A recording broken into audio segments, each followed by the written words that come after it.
last night I got to stay in this incredible lakefront cabin with these 6 other cabins on this property, and I cannot wait to show you this place. So let's go check it out.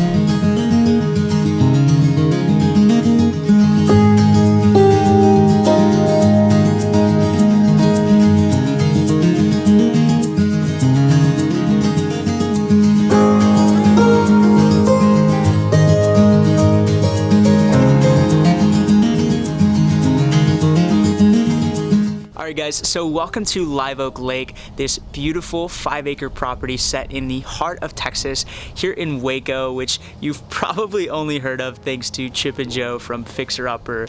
But this beautiful property has this little lake right in the center of the property, and we have 7 modern cabins here, and a couple of them are actually lakefront, but they all at least have some sort of view of the lake, and you have access to these common areas on the property. Honestly, this has been one of my favorite properties that I've visited to date. We have these incredibly beautiful modern cabins that I will give you a quick tour of in a sec. This property is really, really beautiful, and the owners Isaac and Helen did a wonderful job of developing this property, planning out all of the individual sites. Even though it's not a very large property, each little cabin feels still very secluded. You have trees surrounding every little area, and they're spaced out enough where you don't feel like you're on top of each other, but close enough where everyone has equal access to the common grounds, to the dock, to the little lake, and basically just the rest of the property to walk around and explore. So without further ado, let's show you the inside of this Lakeside South cabin. This place is unbelievable inside. I mean, it looked really, really good outside. So these sliding glass doors over here, you open them up and they give you this grand entrance into this little cabin. We have almost 17.5-foot tall ceilings in the center of the cabin, and we have that sort of A-frame style design up there in that loft that we all love to see. It's a beautiful, beautiful space. It definitely has that wow factor when you walk in. So outside on this side, we have this little porch that overlooks the Live Oak Lake. We have these 2 chairs, a smokeless fire pit, and a table. It was definitely one of my favorite spots to hang out, have my morning coffee, read a book, watch the sunset. But once you walk in, you're gonna open these sliding glass doors and you're going to walk into this beautiful open living space on this ground level. On the left-hand side, we have the living area with this beautiful gray sectional couch and this cute baby blue single chair over here. It's definitely a cozy spot to hang out, unwind, read a book. But one thing to note is that we don't have a TV here, which can be a really great thing depending on how you look at it. On this side, we have a small little table with 3 chairs. This will serve as your dining space. It can serve as your workspace. It can serve as your breakfast nook, or really whatever you need it for. I love that we have this picture window right in front of it. Brings in tons of natural light from this side of the house. We also have a closet on the ground level, which is a huge plus, and even more so, we have a washer and dryer in there, and we have space to store your belongings, to store your bags during your stay here. So you could theoretically bring your bags up to the loft, but I didn't really feel like carrying my suitcase up there. So we just left everything down here, and yeah, it's really nice to have a washer and dryer in a short-term rental unit. It's not something you see all the time, especially in a tiny house. This cabin is sort of on the larger end of the tiny house spectrum. And by far my favorite part of this cabin is this metal spiral staircase right in the center of the house. It's just a statement piece, draws your attention. As soon as you walk in, this is the first thing that you probably notice. My favorite part about a spiral staircase, besides just the beautiful design of it, it's wide open. It allows for natural light to flow through it. So by not closing that space off with a traditional staircase, you basically get to look up into the loft. The loft gets a lot of natural light from down here flowing up into there, and that just keeps the space a lot brighter throughout the day. So take that spiral staircase up to the loft bedroom, and we have about a 10, almost 11 by 11 foot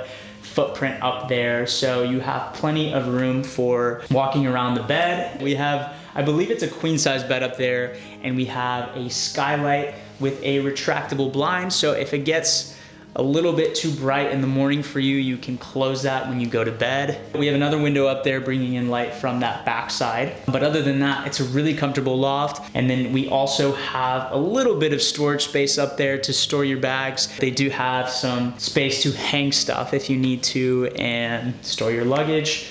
Next, we're going to walk along this little hallway into the kitchen. The kitchen is beautiful. I really, really like this sleek, sort of darker design that they went with the darker countertops, the darker tile backsplash, juxtaposed with that wood cabinets. It looks really, really good, really sleek, really modern.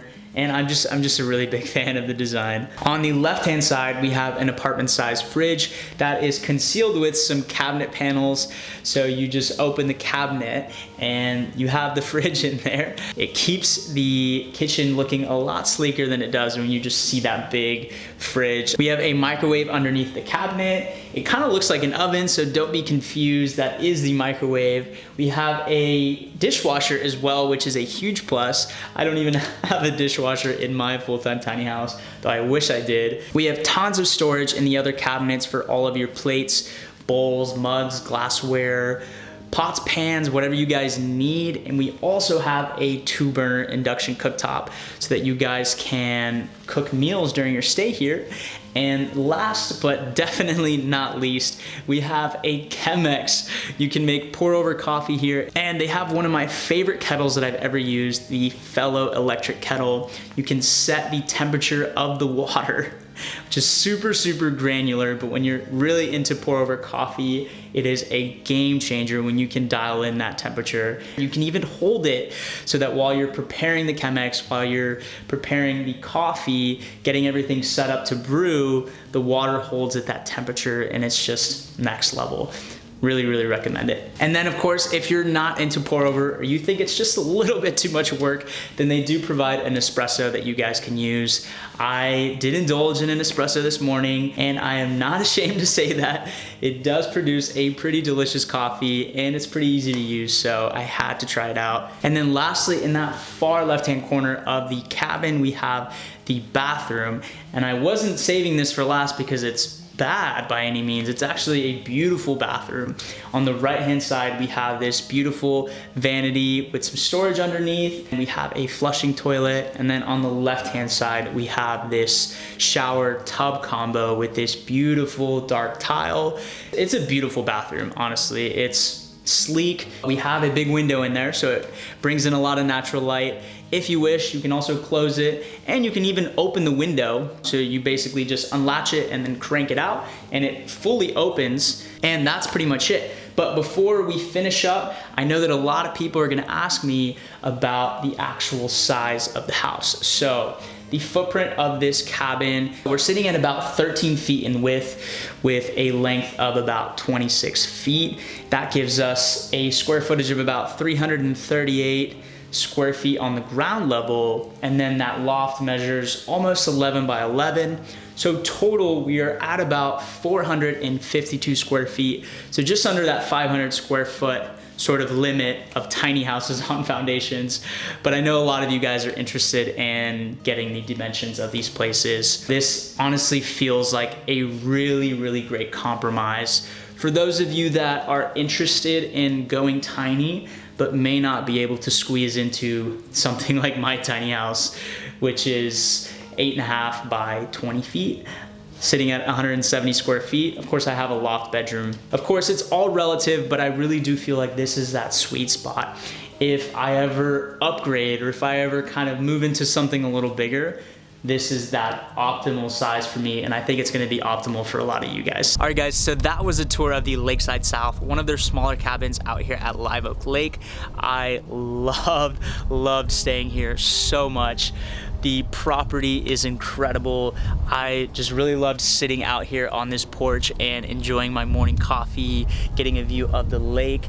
You basically have a view of the lake from any vantage point inside and outside of this little cabin. You can see it from the loft bed up there. You can see it from the living room, the dining area. I guess the only place you can't see it from is a bathroom, but at least you get a window there, so you get a little bit of natural light from that side of the property. But Yeah, I really enjoyed my stay here. This cabin is incredible. I don't know if I said that enough times in this video, but it's just a really clean, simple design. I love the angles inside and outside of the house. It's just an elegant space, and I think you guys will feel that when you come and check it out. So if you enjoyed this tour, I would greatly appreciate it if you left this video a thumbs up and consider subscribing to the channel so that we can continue connecting with other people that would be interested in these tiny house tours, as well as connect you to other tiny house creators in this space. I hope you guys have a wonderful rest of your weeks, and I will see you in the next one.